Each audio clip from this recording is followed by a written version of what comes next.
Luca e l'avventura dell'età adulta. Luca era un ragazzo con un cuore grande e una mente curiosa. Aveva sempre vissuto tra le mura accoglienti della casa dei suoi genitori. Ma ora era il momento di spiccare il volo. La sua nuova avventura. L'università. Con uno zaino pieno di sogni e un pizzico di nervosismo, Luca salutò la sua famiglia, pronto per il suo primo passo verso l'età adulta. Arrivato al campus, Luca fu subito colpito dalla vivacità del luogo. Studenti di ogni tipo si muovevano tra edifici imponenti e giardini rigogliosi. Trovare la sua stanza fu la prima sfida, e sistemare le sue cose un'altra. Era strano non avere i suoi genitori ad aiutarlo, ma sentiva una nuova ondata di indipendenza. I primi giorni furono un turbine di nuove lezioni, volti sconosciuti e orari da imparare. Luca si sentiva un po' perso in mezzo a tanta novità.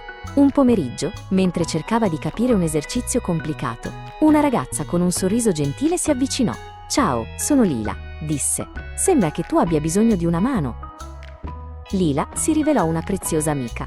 Insieme, Luca e Lila esplorarono il campus, studiarono per gli esami e scoprirono i migliori posti dove mangiare. Luca imparò l'importanza di chiedere aiuto e di costruire nuove relazioni, qualcosa che non aveva mai dovuto fare da solo prima.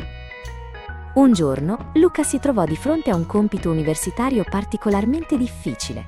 Si sentiva scoraggiato e la tentazione di chiamare i suoi genitori per una soluzione era forte. Ma poi si ricordò delle parole di sua madre.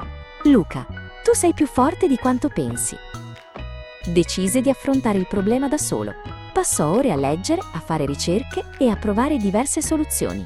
Non fu facile, ma ogni piccolo progresso gli dava una nuova fiducia. Era la prima volta che si sentiva davvero responsabile del suo apprendimento. Alla fine, Luca completò il compito. Non era perfetto, ma era il suo lavoro, il risultato del suo impegno solitario.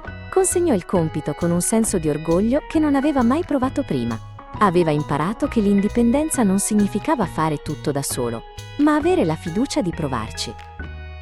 Le settimane si trasformarono in mesi. Luca imparò a gestire il suo budget, a cucinare pasti semplici e a organizzare il suo tempo. Ci furono momenti difficili, certo, ma ogni ostacolo superato lo rendeva più forte e più sicuro di sé. Un giorno, mentre parlava al telefono con i suoi genitori, Luca si rese conto di quanto fosse cresciuto. Non era più il ragazzo che aveva lasciato casa, ma un giovane uomo capace e indipendente. I suoi genitori erano orgogliosi e Luca ancora di più. L'università era solo l'inizio. Luca sapeva che ci sarebbero state ancora molte sfide e molte cose da imparare, ma ora aveva gli strumenti e la fiducia per affrontarle. Era pronto per il futuro, un passo alla volta, con il suo cuore grande e la sua mente curiosa, sempre pronto a imparare ad essere adulto.